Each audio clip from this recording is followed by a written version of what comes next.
Yo guys, kembali lagi di Fans Bola Uncensored. Kali ini dibahas Liga Italia. Untuk Liga Italia, kali ini sama dengan Liga Inggris akan memasuki pekan ke-12 atau Giornata ke-20, ke-12. Dan untuk sajian utamanya, ini laga yang sangat-sangat seru dan mungkin dinantikan sepanjang musim ini, yaitu adalah Derby della Madonnina atau Derby Milan antara Inter Milan menghadapi AC Milan. Dan untuk lebih lanjutnya kita akan bahas satu persatu dari laga paling awal. Di sini untuk laga paling awalnya teman-teman di hari Sabtu jam 9 malam ini ada satu dua laga. Antara yang pertama ada Cagliari menghadapi Genoa. Cagliari akan menghadapi Genoa. Ya tim-tim yang memang sedang tidak terlalu bagus formnya. Cagliari di 5 laga terakhir belum bisa mendapatkan kemenangan, sedangkan itu Genoa masih sama Patrick Vieira nggak sih? Kita cek dulu ya teman-teman apakah masih. Soalnya sempat terjadi rumor pemecatan, seingat saya. Masih lupa. Kita lihat sebentar. 5, 4, 3, 2, 1. Mattia Perin dirumorkan. Ya, sudah ganti ya. Sekarang pelatihnya Daniele De Rossi, pelatih kepala dari Genoa setelah Patrick Vieira dipecat. Kita juga belum tahu bagaimana nih. Sebenarnya Daniele De Rossi belum mendapatkan menit bermain ya. Atau udah kemarin coy lawan Fiorentina dengan skor imbang.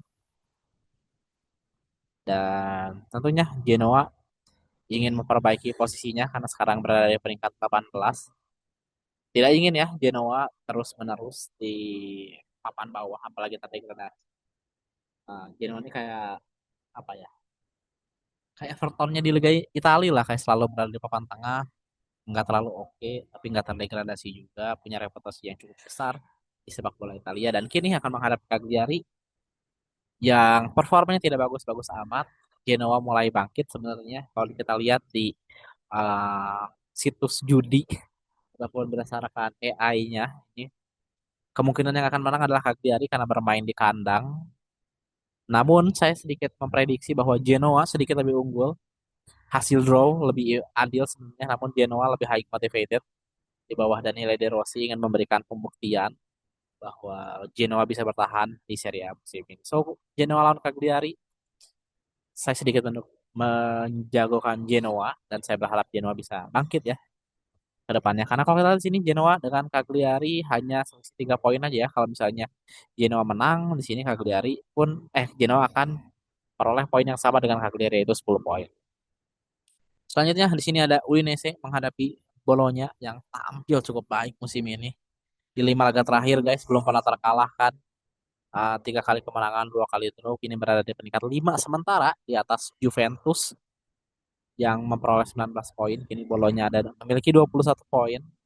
Akan menghadapi Udinese yang sebenarnya di awal sih tampil cukup baik, namun di beberapa laga terakhir memang agak kesulitan ya, apalagi menghadapi dari AS Roma kalah 2-0 dan juga menghadapi Juventus serta Atalanta, namun Atalanta berhasil menang sini Udinese. So Bologna mungkin akan sedikit kesulitan menghadapi Udinese karena akan bermain di stadionnya Udinese, tapi Bologna memiliki form yang cukup baik dan kehilangan kiper utamanya itu Lukas Korupsi karena mengalami cedera otot.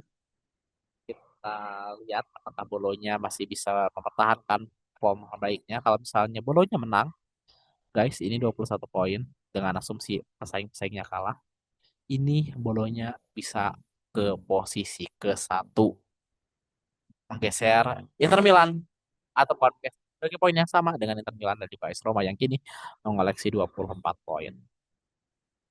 So Bolonya bisa dibilang udah hitam setelah eranya Thiago Motta.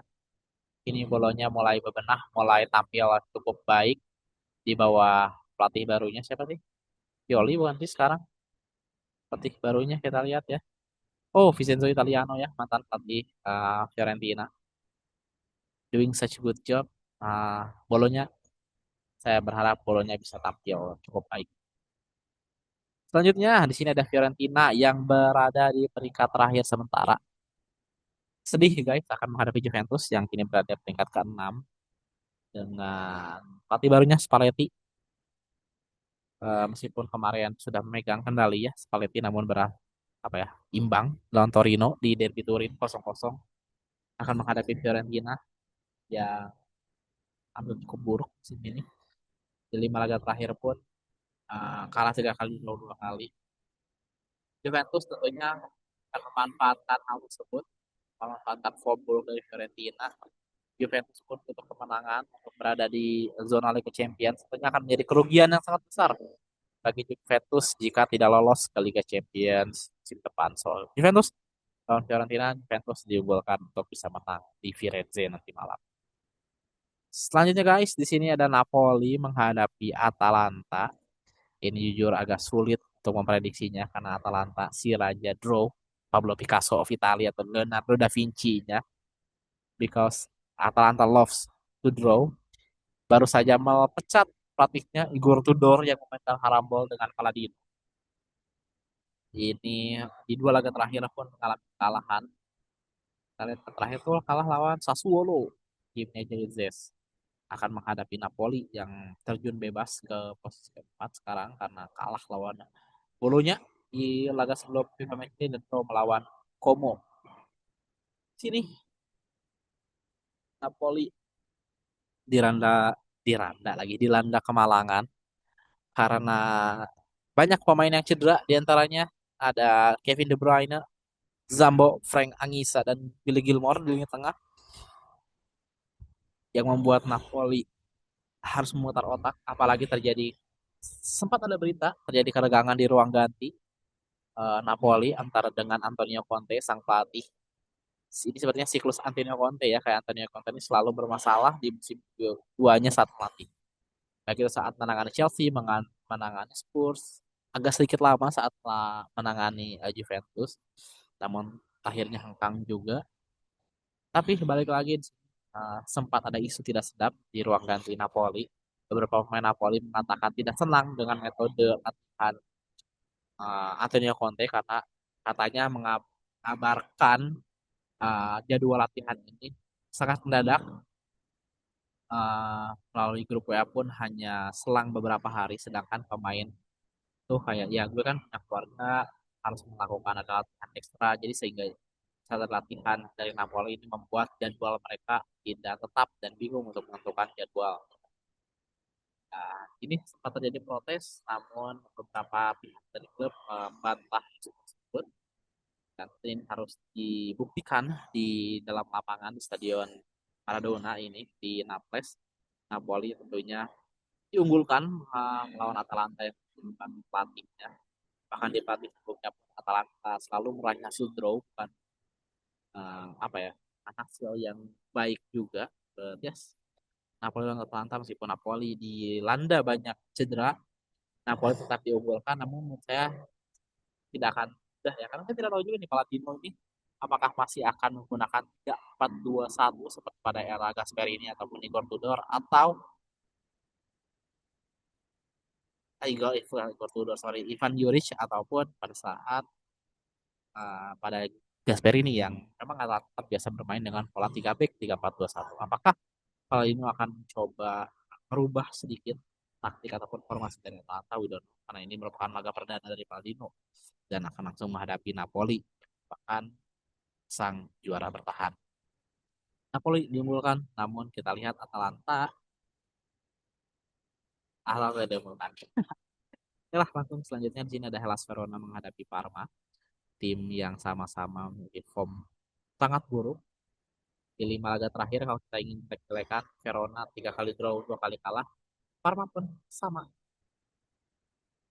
karena hasilnya hampir identik ya kayak draw loss draw draw. Di sini Parma sedikit kesulitan karena kiper utamanya Zion Suzuki harus mengalami cedera retak tangan, sedangkan itu back jangkungnya asal Australia Alessandro Kirkati ini juga cedera ankle. Tuh Hellas Verona yang bermain di kandang yang memanfaatkan momen tersebut. Banyak pemain inti Parma yang mengalami cedera, sedangkan untuk Verona bermain di kandang tidak terlalu banyak apa ya bisa dibilang pemain yang cedera. Nah, Hellas Verona seharusnya bisa mencuri kemenangan, namun hasil imbang mungkin lebih fair ya, meskipun Verona harusnya bisa memanfaatkan. Oke, selanjutnya di sini ada tim dari Emil Laudero Cremonese menghadapi AS Roma yang terus mengepush untuk meraih gelar juara. Sesuai dengan prediksi saya, dengan sombong saya katakan bahwa AS Roma mungkin akan berada di perebutan gelar juara musim ini. Argumen saya sudah sangat jelas bahwa Gasperini memiliki pengalaman yang cukup panjang di sepak bola Italia dan puncaknya pada saat melatih Atalanta dengan Atalanta saja bisa bawa Atalanta ke level tersebut, sering bermain di Liga Champions, lalu juga meraih Europa League meskipun sempat pernah melatih Inter Milan di Lazio. Dan di sini adalah redemption atau pembuktian saya di mana Gasperini memiliki kapasitas, memiliki kedalaman skuad, memiliki skuad yang cukup baik untuk bisa meraih gelar juara Serie A dan AS Roma lah tempatnya. Akan menghadapi Cremonese yang memang formnya tidak terlalu bagus. Emil Audero kembali bermain, mendapatkan ekstra istirahat setelah Indonesia tidak ada laga di Matchday kemarin. Aneh, PSSI aneh. Sehingga Emil Audero punya waktu banyak istirahat, so Cremonese cukup diuntungkan. Namun tentunya AS Roma lawan yang sangat sulit, apalagi musim ini formnya oke. Meskipun banyak pemain AS Roma yang underperform saat bermain di tim nasional Italia, namun di saat melawan AS Roma tampil cukup oke ya. So AS Roma lawan Cremonese, AS Roma tentunya harus bisa meraih kemenangan agar bisa tetap berada di puncak klasemen. Karena sekarang di kedua sih, setidaknya bisa di peringkat ke satu karena Inter Milan nanti akan melawan AC Milan. So selanjutnya di sini sang tetangga Lazio akan melawan Lecce. Lazio yang performanya B aja sebenarnya, tidak terlalu meyakinkan musim ini. Balik lagi karena banyaknya problem diantaranya ada embargo transfer dan juga banyak pemain cedera. Namun perlahan di sini untuk masalah cedera sudah mulai membaik. Banyak pemain yang sudah dapat kembali berlatih, dapat kembali bermain. Ini akan menghadapi Lecce, tim yang gak kuat-kuat amat sebenarnya. Seharusnya tim asuhan Maurizio Sarri ini dapat meraih kemenangan dengan mudah. Tapi Castellanos dan juga Mattia Zaccagni akan menjadi andalan Lazio di lini depan dan Lazio seharusnya bisa menang melawan Lecce di hari Senin ini ya, jam 00.00. Dan ini dia partai besarnya, derby della Madonnina, derby Milan antara Inter Milan menghadapi AC Milan. Uh, di sini Inter Milan akan berperan ataupun berada sebagai tuan rumah karena yang sama. Inter Milan sebenarnya sedikit dirugikan karena banyak pemain yang cedera. Dia tadi ada Henrik Mkhitaryan, Denzel Dumfries, lalu juga ada Hakan Çalhanoğlu. Sedangkan di Milan yang cedera praktis hanya Santiago Gimenez saja dan ada kombinasi depan ada Christian Pulisic dan Nkunku mungkin bisa dimainkan oleh si Massimiliano Allegri. Inter Milan dari segi form jauh lebih baik dibandingkan AC Milan kalau kita lihat karena AC Milan di laga terakhir pun draw 2-2 menghadapi Parma. AC Milan ini sering buang-buang poin dengan hasil draw ya. Lalu juga lawan Pisa juga draw, lalu juga lawan Atalanta draw dan juga lawan Juventus draw. Sehingga AC Milan kadang buang-buang peluang, namun dari segi kekuatan Inter Milan banyak dirugikan. Denzel Dumfries, apa ya, bek kanan Inter Milan yang hampir tidak tergantikan dari 2 musim terakhir. Ini harus mengalami ankle ya. Kita belum tahu apakah bisa bermain atau enggak, namun kemungkinan besar tidak akan bermain. Dan dari lini tengah pun Çalhanoğlu dan Mkhitaryan tidak dapat bermain meskipun memiliki pengganti yang cukup baik, Petar Sucic, gelandang muda asal Kroasia yang sangat berbakat. Sebenarnya yang paling terasa dari cedera internalnya adalah Denzel Dumfries ya. Kalau kita lihat ini striker-strikernya sudah kembali seperti Marcus Thuram sudah dapat kembali bergabung. Kemungkinan besar akan diduetkan dengan Lautaro Martinez nanti pada laga derby della Madonnina. So Inter Milan menghadapi AC Milan. Sebenarnya saya sedikit menunjukkan Inter Milan ya karena dari segi form dan dari segi permainan Inter Milan lebih atraktif dibandingkan dengan AC Milan. So, selanjutnya di sini ada Torino menghadapi Como. Ini tim yang susah kalah, namun gak sering-sering amat menang. Torino di 3 laga terakhir mendapatkan 3 kali draw, sedangkan Como di 3 laga terakhir mendapatkan 2 hasil draw.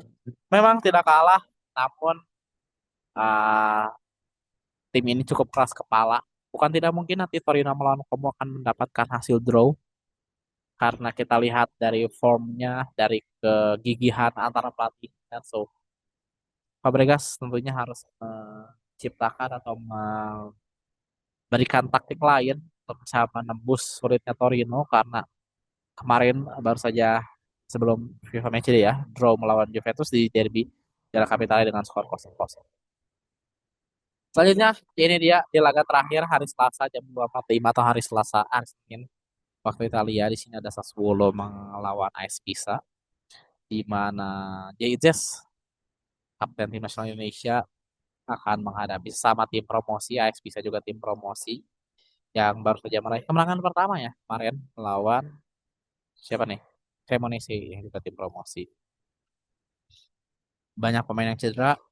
So, Sassuolo sebenarnya diunggulkan karena kalau kita lihat ya, sebagai tim promosi memiliki apa ya, investasi yang cukup baik, mendatangkan beberapa pemain tepat guna seperti Yates, lalu juga Nemanja Matic, lalu ya Muric yang didatangkan di bawah Mister Gawang. So, Sassuolo form yang cukup baik, pemain-pemain andalannya pun tidak bermain di full match day sehingga memiliki waktu istirahat yang cukup panjang, dan Sassuolo sangat diunggulkan menghadapi AS Pisa.